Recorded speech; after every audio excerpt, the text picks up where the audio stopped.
سپس مؤلف در اینجا الباب السابع باب هفتم را در بیان فی صلات الجماعتی در باره نماز جماعت که در آن مسئله های است بیان میکنیم. المسئله الاولى فضل صلاة جماعت و حکمها. مسئله اول در بیان فضیلت نماز جماعت و حکم آن. اولا فضیلت نماز جماعت. بدون برادر و خواهر گرامی که نماز جماعت در مسجد یکی از نشانه های بزرگ دین اسلام است و تمام مسلمانان اتفاق نظر دارند که ادای 5 وقت نماز در مسجدها از بزرگترین عبادت هاست.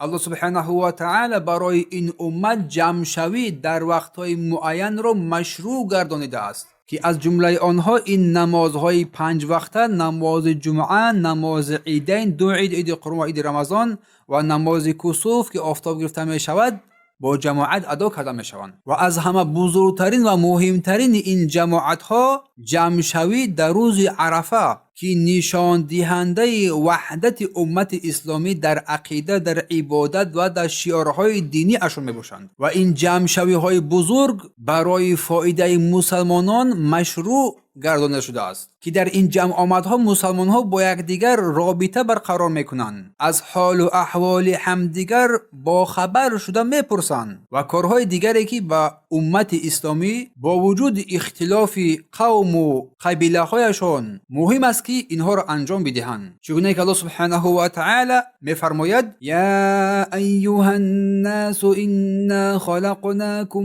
من ذکر او انثى وجعلناكم شعوبا وقبائل لتعارفوا ان اکرمکم عند الله اتقاکم. ای مردم ما شما را از یک مرد و یک زن آفریده ایم و شما را قوم و قبیله ها قرار دادیم و شما را با قوم ها و قبیله های گوناگون جدا کردیم تا با یک دیگر شناسایی پیدا نماید، شناس شوید. یقینا بدون شک و تردید بزرگترین و گرامی ترین شما نزد پروردگارتان پرهیزگارترین شماست. سوره حجرات آیه 13. و پیامبر الله صلی الله علیه و سلم نیز مردم را به نماز جماعت تشویق نموده فضیلت بزرگ آن را بیان کرده می‌فرماید صلات جماعت افضل من صلات الفرد، یعنی الفرد. نماز جماعت از نماز فردی یعنی تنها ب 27 درجه با 27 درجه افضلیت دارد که این حدیث را بخاری تحت رقم 645 646 و مسلم تحت رقم 650 روایت کرده هستند. و همچنین فرمودند صلات الرجل فی جماعت فی الجماعت تضاعف علی صلاته فی بیته. اینکه نماز مرد در جماعت از نمازی که در خانه تنها میگذارد مضاعف کرده می شود، دوچند کرده می شود. از بازار ده هم دیده با گفتن که با 25 ضعفاً با 25 درجه که 27 درجه بالاتر قرار داده می شود. این از فضیلت نماز جماعه. و در دام حدیث فرموده که زیرا وقتی که خوب طهارت میگیرد و به مسجد می رود که او را چیز غیر از نماز به آنجا نمی برد، هر قدمش برای او یک درجه بالا می گردد و یک گناهش محو و نابود می شود. و هر وقت نماز را می خواند فرشتگان تا وقتی که در جای نماز گزاریش نشسته است برای او دعا می کنند. روایت مسلم تحت رقم 647. روایت بخاری. بارک الله فیکم. حکم این نماز جماعت. نماز جماعت در 5 وقت نماز بر جماعت ادا کردن آن در مساجد الله سبحانه و تعالی این واجب است و دلایل واجب بودن آن کتاب الله و سنت پیامبر صلی الله علیه و سلم است. از جمله آیه های قرآن که الله سبحانه و تعالی میفرماید و اذا كنت فیهم فاقمت لهم الصلاة فلتقم طائفة منهم معك. و وقتی که تو در میان آنها هستی و نماز را برای آنها برپا می‌داری باید گروه با تو نماز بگذارند. سوره نساء آیه 102. و امر نمودن در اصل بر واجب نمودن آن را دلالت میکند. با وجود خوف یعنی ترس که در این حالت ترس که در جنگ قرار داشتن که آنها را امر با نماز جماعت کرد، پس با وجود امنیت یعنی که آسایشتگی حتما اولاتر است. این نماز جماعت حتی در حالت ترس مشروع است، پس در حالت امنیت به شبهه که واجب تر است. و از سنت نیز دلیل ها بر واجب بودن نماز جماعت زیادند. از جمله حدیث ابی هریره رضی الله عنه که پیامبر صلی الله علیه و سلم فرمودند گفتند این اثقل صلات علی المنافقین صلاه العشاء، و درستی که وزنین ترین نماز بر منافقین این نماز خفتن است و صلاه الفجر و نماز بامداد است. ولو تعلمون ما فیهما لاتوا ولو حبوا، و اگر میدونستند که در آنها چی اجر و ثواب بزرگ است، حتی خزیده با شکم از برای این نمازهای جماعت حرکت میکردند. پیامبر در دام حدیث فرمود که و واقعا من تصمیم گرفتم که امر کنم برای برپا نمودن نماز و بعد مرد را امر نمایم که حزم را جمع کنند و من با همراهی یک گروه از صحابگان بیروم آن کسانی که به نماز جماعت حاضر نمیشوند خانه‌های آنها را آتش بزنم. این حدیث در صحیح بخاری تحت رقم 644 و مسلم تحت رقم 651 ذکر شده است و این حدیث دلالت میکند بر واجب بودن نماز جماعت، زیرا پیامبر صلی الله علیه و سلم نفرانی قفا مانده را منافق نامیدند، در حالی که قفا ماندن از سنت نشانه نفاق نیست و این نشان میدهد که آنها از یک عمل یک فریضه الله چیزی که واجب است قفا مانده بودند و رسول الله نیت داشت که به خاطر قفا ماندن از نمازهای جماعت جزا دهد آنها را، و جزا دادن تنها بر ترک نمازهای واجب میگردد و تنها چیزی که به او را به اجرای آن جزا داده میشود این چیزهای واجب است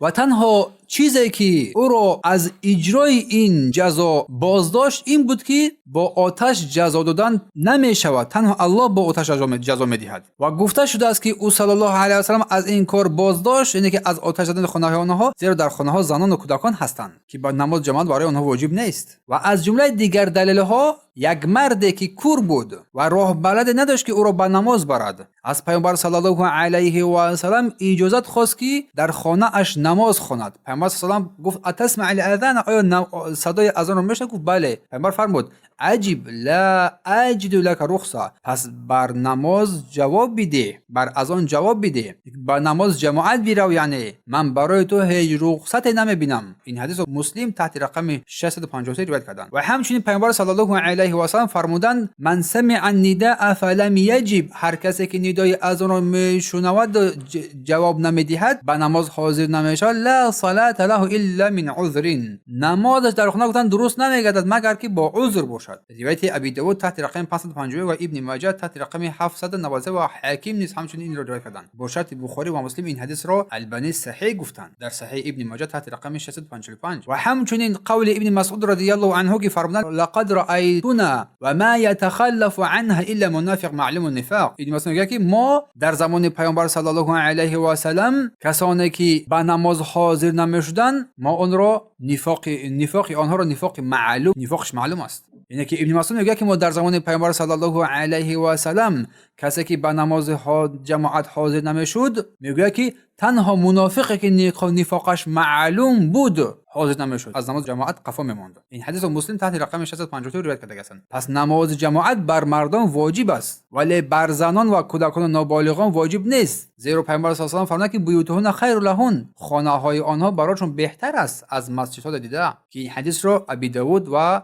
احمد و حاکم روایت کرده هستند و حاکم این حدیث رو صحیح گفتند و همچنین البانی تحت رقم 515 در ایوا صحیح گفته هستند. اما برای زنان اجازت هست که برای ادای نماز بر نمازهای جماعت حاضر بگردند اگر حجاب را رعایت نمایند، حجاب و از امنیت کامل داشته باشند و از فتنه ها دور باشند و با اجازه شوهر. اگر این شرط ها فراوان شد برای وای زن هم جایز است که نماز جماعت برود، نماز جمعه برود. خوب دقت بدهید. پس قول صحیح و درست بر آن کسانی که نماز جماعت واجب است باید آن با جماعت در مسجد ادا بگردد. نماز جماعت در مسجد ادا میگردد مگر اینکه در آنجایی که مسجد قرار نداشته باشد. اگر کسی به عذر نماز جماعت را ترک کند یا که تنها بخواند نمازش صحیح میگردد، اما با سبب ترک واجب در گناه و معصیت خود را گرفتار کرده است. بارک الله فیکم.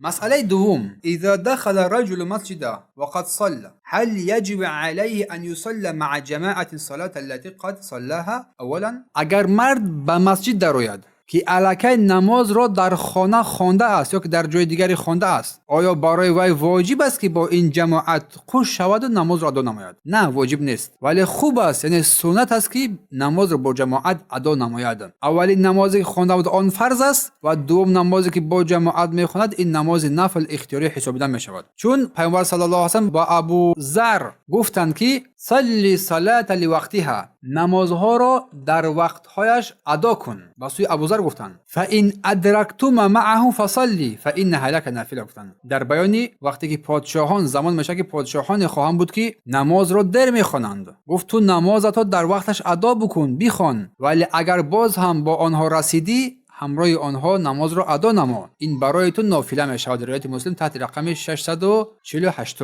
و همچنین پیامبر صلی الله علیه و سلم بر دو نفری که در خانه نماز خوانده بودند و بعد به مسجد آمدند فرمود اذا صلیتم فی رحالکما ثم اتیتم مسجد، هنگامی که شما در خانه های خود نماز را ادا نمودید و سپس به مسجد حاضر شدید باز هم نماز بخوانید که این برای شما نافله قرار می گیرد. این حدیث ابی داود تحت رقم 575 576 و ترمذی 290 ذکر کردند، 219 ذکر کردند. مسئله سوم، اقل ما تنعقد به جماعه، کمترین تعدادی که نماز جماعت برپا می شود چند نفر است؟ پس کمترین تعدادی که بر آن نماز جماعت برپا می شود این 2 نفر کفایت می کند با اتفاق علما.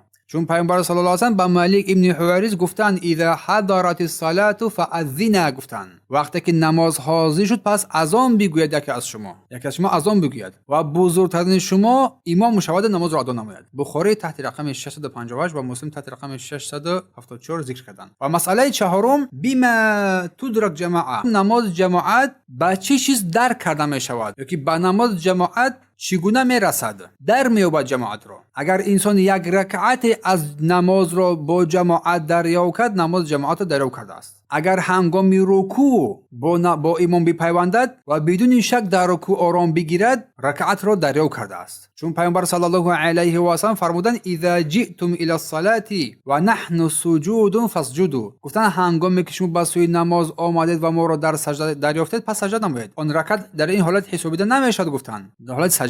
و گفتند اما هر کی اگر رکعت را برسد در رکعت را دریافت نماید گویا تمام نماز دریافت کرده است. روایت ابی داود تحت رقم 875 و ابن ماجه تحت رقم 468. مسئله پنجم، من یعذر بترک جماعه، مسئله پنجم کی با ترک نماز جماعت عذر داده می شود، کی با ترک نماز جماعت عذر داده می شود. پس شخص مسلمان می تواند نماز جماعت را ترک نماید در حالتهای زیرین. اولا کسی که بیمار است، اگر به سبب بیماری به مسجد رفتن نتواند برایش یا که دشوار مشقت بگردد برایش عذر است، چون الله میفرماید لیس علی الاعمى حرج ولا علی الاعرج حرج ولا علی المريض حرج، بر کور و لنگ و بیمار گناهی نیست اگر جماعت را ترک نمایند. سوره فتح آیه 17.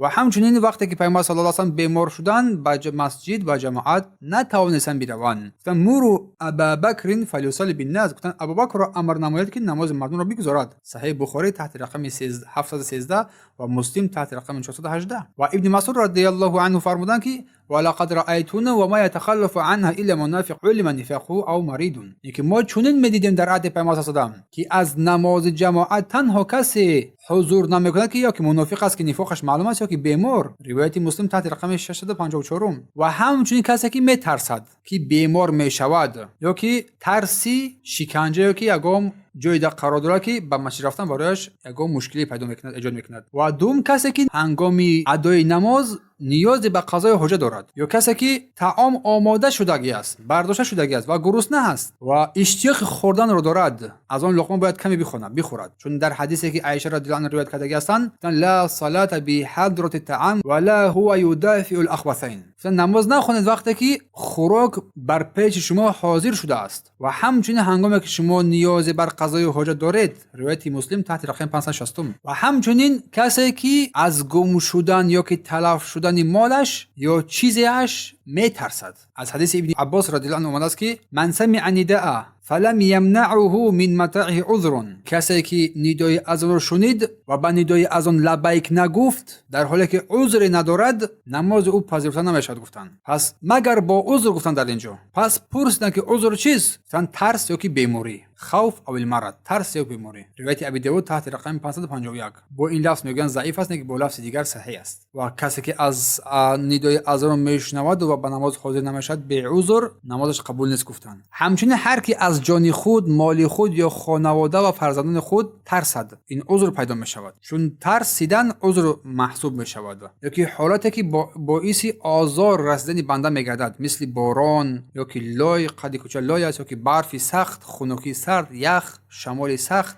و غیره چیزهایی که برای انسان عذر میگردد که از نماز جماعت دور بگردد. و ابن عمر گفتند که کان رسول صلی الله علیه و سلم، این که رسول صلی الله علیه و سلم یأمر المؤذن، مؤذن رو امر میکرد اذا کان میگه لیله البارده، هنگامی که شب سرد و خنک میشد یا که شب بارانی میشد، یقول مؤذن میگه الا صلوا فی رحالی، آگاه باشید نماز رو در خانه های خود بخونید. گفتند پس حالت‌های قرار میگیرد که این انسان میتواند نماز خود را ترک نماز جماعت نماید، نماز را در خانه‌های خود بگذارد. این حدیث را بخاری تحت رقم 632 و مسلم تحت رقم 697 ذکر کردند. و همچنین اگر امام نماز را خیلی طولانی بخواند و این برای نمازگزار دشوار بگردد، مشقتش شود، چون یک مرد با معاذ رضی الله عنه نماز خواند ولی معاذ نماز را طولانی کرد، پس آن مرد نماز را کنده کرد و نماز را تنها خوانده رفت. و هنگامی که این خبر به معاذ رسید گفت وی منافق است. این خبر رو این صحابی به پیامبر رسانیدند و پیامبر از این مرد دفاع کردند. و سین معاذ گفتند افتن انت، آیا تو فتنه‌گر هستی؟ چرا نماز را از سرای کوتاه نخواندی؟ روایت مسلم تحت رقم 6465. و همچنین جایز است برای انسان نماز را جماعت را ترک کردن اگر ترسد انسان اینکه با گروه از مسافران، همرفیقان، همسفرانش در سفر برآمده است، اگر نماز با جماعت بخواند همسفرانش را گم میکند یا که همسفرانش از او دور میشوند. اگر نماز را با جماعت بخواند از جماعت آنها باقی دور میماند. در این حال برای انسان جایز میگردد که ترک نماز جماعت نماید و با گروه خود در سفر بماند. یا که ترس از این که یگام قریبش یگام نزدیکانش در حالت مرگ قرار دارد، مثال قریبش در لحظه های آخری مرگ است، خواهش دارد که با همراهی او باشد، پدرش است، مادرش است، نزدیکانش است، تا کلمه شهادت را بر او یاد بدهد، برای او آسانی بخواهد. در این حالت ترک نماز جماعت برای انسان جایز میگردد. یا کسی که قرضدار است و قرض خود را پرداخت کردن نمیتواند و قرض دهنده دائما او را مراقب است، از او طلب میکند اما او برای او چیز پرداخت کردن نمیتواند، پس در این حالت میتواند نماز جماعت ترک نماید. چون اگر با مسجد رود با قرض دهنده روبرو شود، قرض دهنده او را ناراحت میکند در حالی که این توانی پرداخت او را ندارد حاضر. المسألة السادسة، مسئله ششم، اعادة جماعت فی مسجد واحد، حکم برپا کردن نماز جماعت یا که دو جماعت در یک مسجد. در این مسئله میفرماید که اگر بعضی دیر آیند و نماز جماعت با امام اساسی رو از دست بدهند، پس میتوانند در همان مسجد جماعت دیگری رو برپا نمایند و نماز رو با جماعت ادا کنند، چون که پیامبر صلی الله علیه و سلم فرمودند صلات الرجل مع الرجل ازکا من صلاته واحده، نماز مرد با یک شخص دیگر بهتر است و نیکوتر و خوبتر است از تنها گزار دیده. این حدیث رو ابی داود تحت رقم 554 و نسائی و احمد و حکیم نیز روایت کردند که حکیم این حدیث رو صحیح گفتند و همچنین ابن حجر الاسقلانی این حدیث رو صحیح گفتند. و همچنین وقتی که یک مرد پس از پایان رسیدن جماعت به مسجد داخل شد، پیامبر بر او گفتند من یتصدق علی هذا فلیصلی معه، کیست که با این مرد صدقه بدهد با اون نماز بگذارد. پس یکی از حاضران برخواستند و با اون مرد نماز خواندند. روایت ترمذی و احمد و ترمذی این حدیث را صحیح گفتند و البانی این حدیث را صحیح دانستند. و همچنین اگر مسجد در بازار باشد یا که در راه باشد،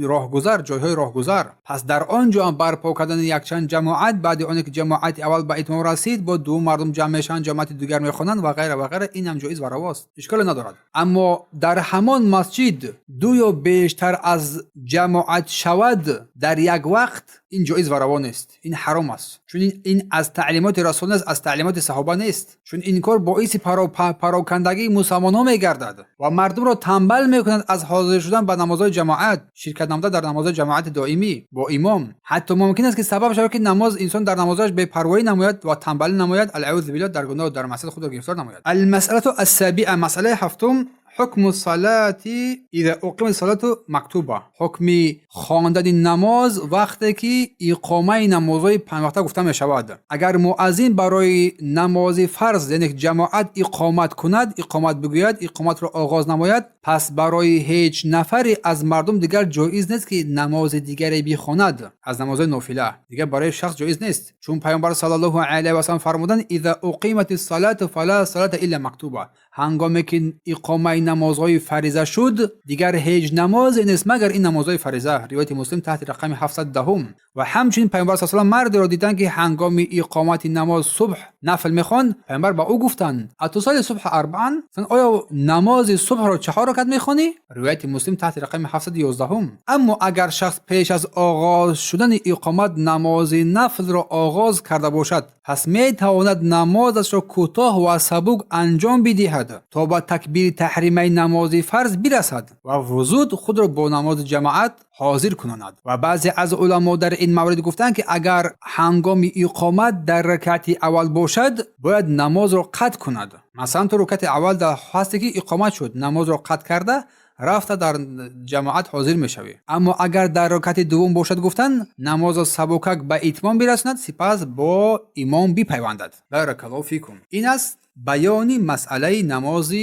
جماعت. و در آخر در اینجا سخن را به اتمام میرسونیم از این کتاب مبارک میسر. به درگاه پروردگار دستی به دعا میبرداریم و دعا میکنیم پروردگار را برای ما علم نفع آور، منفعت بخش و رزق حلال و عمل قبول عطا فرما و ما را پروردگار را برای راست هدایت کن. پروردگار را دین ما را که اساس کارهای ماست اصلاح نما و دنیای ما را که زندگی ما در آن است اصلاح نما و آخرت ما را که بازگشت ما به سوی آن است پروردگار را اصلاح نما و زندگی را برای ما راحتی نیکو قرار بده. پروردگار را زندگی را برای ما افزایش همه کارهای نیکی ما قرار بده و مرگ را برای ما رهایی از همه بدی ها بگردان. پروردگار گذشتگان ما از مؤمنین مسلمین را رحمت و مغفرت نما. کسانی که در قید حیات هستند زنده هستند، پروردگار آنها را توفیق عمل کردن به این دین مبارک رو بده، هدایتشان کن به راه راست، به راه درست. پروردگار رو به درستی که ما به نفس های خود ظلم کردیم، پروردگار اگر ما را نبخشی و بر ما رحم نکنی حتما ما از زیانکاران قرار میگیریم. پروردگار تو پاک و منزه از هر عیب و نقصان هستی. تمام حمد و ستایش از آن توست و گواهی میدهیم که هیچ معبود بر حق جز تو نیست. از تو آمرزش میطلبیم. پروردگار از تو بخشش گناهان میطلبیم. و صلی الله تعالی علی نبینا محمد